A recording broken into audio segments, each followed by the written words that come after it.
चाहिए। 80 साल पहले ये देश जब आजाद हो रहा था तो संविधान सभा ने एक व्यापक चर्चा करने के बाद ये तय किया कि हम नौकरियों में आरक्षण नहीं देंगे। आप ही इस बात का दावा करते हैं कि डॉक्टर बाबा साहब अम्बेडकर उसके प्रणेता थे।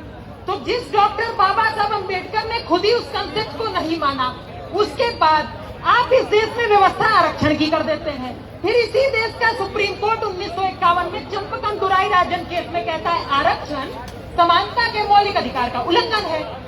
वही देश, जिस देश में सुप्रीम कोर्ट आरक्षण को नकार रहा है, सरकार स्वीकार रही है, तो जिस शब्द का प्रयोग कर रही है वो सामाजिक और शैक्षणिक रूप से पिछड़े शब्द का प्रयोग कर रही है।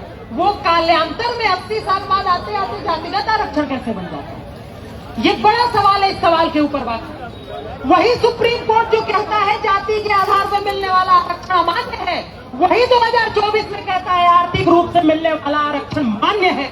तो हर्ष दुबे से लेके आदित्य राज सिंह से लेके मंच में बैठे हर व्यक्ति से लेके देश में सुन रहे हर व्यक्ति तक एक ही सवाल कर रहे हैं कि वही सुप्रीम कोर्ट जो 1951 में कह रहा था ये वाला मत मानिए, ये वाला मान लीजिए, ये जब हम बोलने लगे तो हम गलत हो गए।